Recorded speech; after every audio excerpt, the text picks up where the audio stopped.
Welcome back to the Grep News Podcast. I'm Bam Rather, and our show today is about how the Senate just delivered a massive $70 billion budget to ICE in a stunning early morning power play. Here's the thing about watching democracy work in real time. Sometimes the most important story isn't what happens, but how it happens. And right now, in the pre-dawn hours of a Wednesday morning, the United States Senate just rewrote the rules of how government gets funded. At 3:36 a.m. Eastern, after 6 hours of rapid-fire voting, Senate Republicans pushed through a budget resolution by a vote of 50 to 48. Only two Republicans broke ranks, Rand Paul of Kentucky and Lisa Murkowski of Alaska. The resolution authorizes up to $70 billion to fund immigration and customs enforcement and parts of customs and border protection for the next 3.5 years. Not through the normal appropriations process, not with the usual oversight, through something called reconciliation. And that's when I realized we're not just watching a funding fight, we're watching the architecture of federal budgeting get quietly demolished. Let me walk you through what just happened. The Department of Homeland Security has been shut down for 69 days, the longest shutdown in American history. Coast Guard members, Secret Service agents, FEMA workers, cybersecurity specialists, all without paychecks since mid-February. The shutdown started after two U.S. citizens, Renee Good and Alex Preddy, were fatally shot by federal agents in Minneapolis. Democrats demanded reforms to immigration enforcement before they'd approve funding. Republicans refused. The government closed. Here's where it gets interesting. The story splits.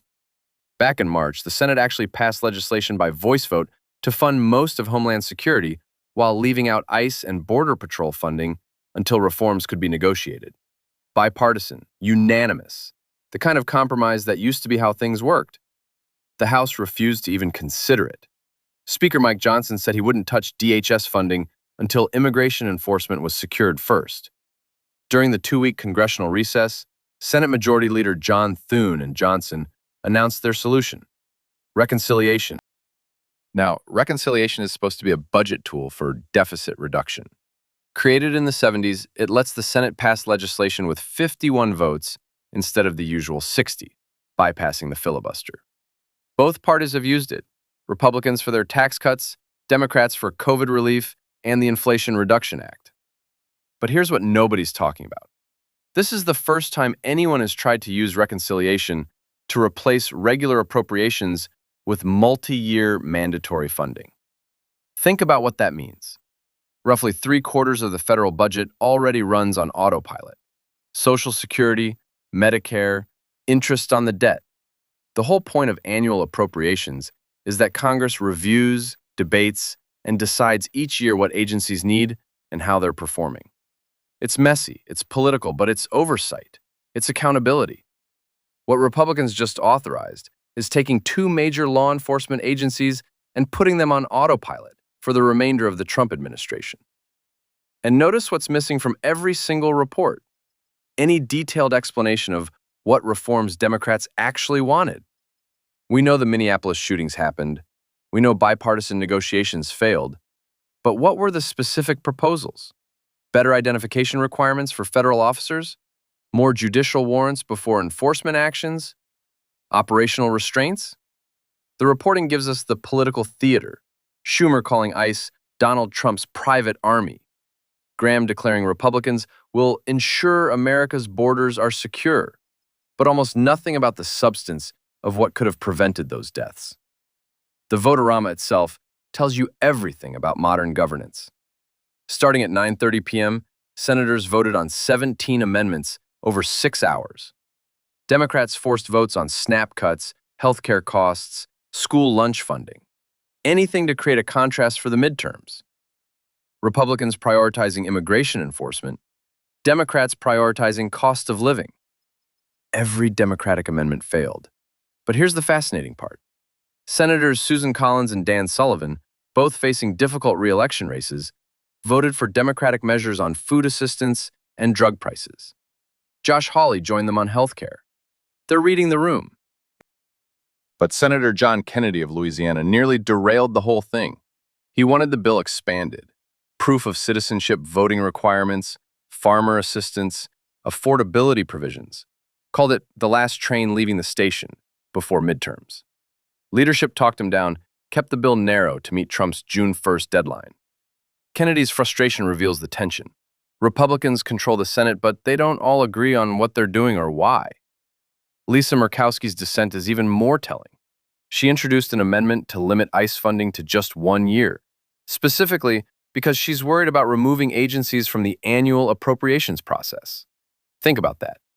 A Republican senator so concerned about the precedent that she voted against her own party's signature priority. Now, here's where the math gets murky. The resolution authorizes up to $70 billion for each of two committees, Judiciary and Homeland Security, meaning a $140 billion ceiling.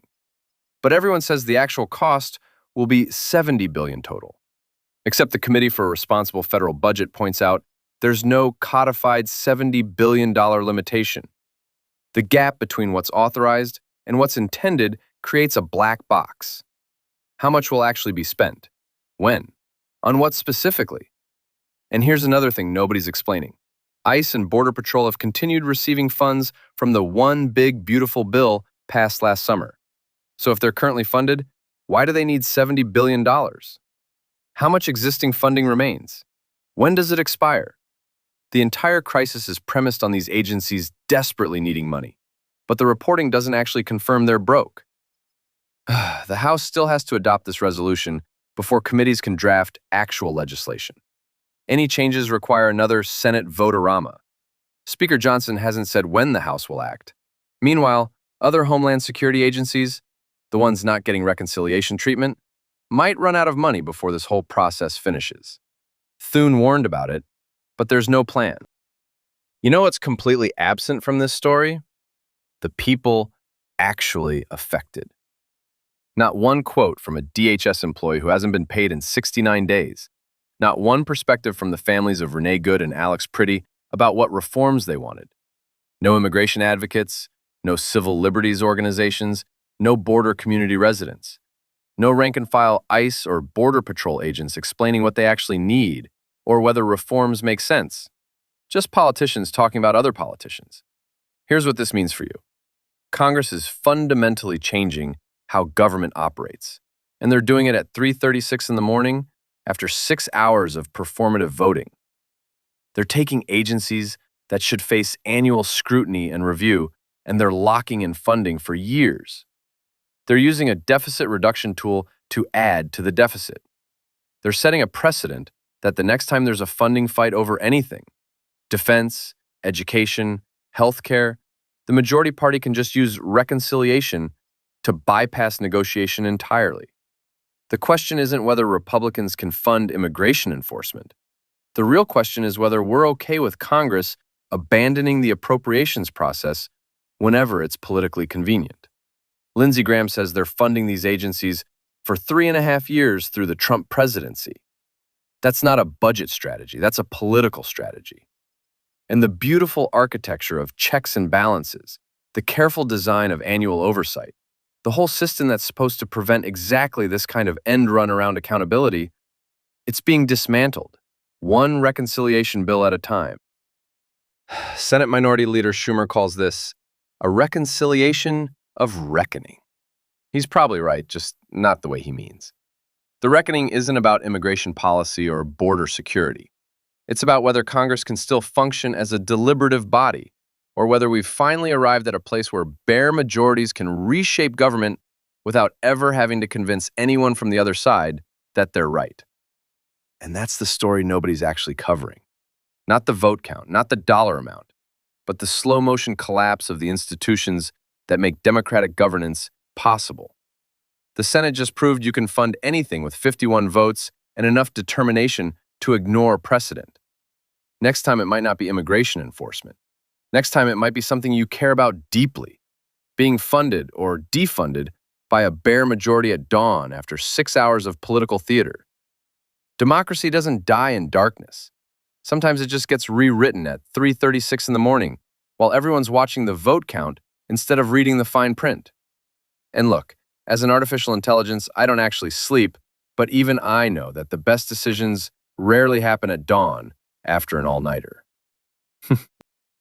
Thank you for listening to GREP News. If you are enjoying our podcast, please follow the show. Give us a 5-star rating to help us grow. And learn more at grep.news. Until next time.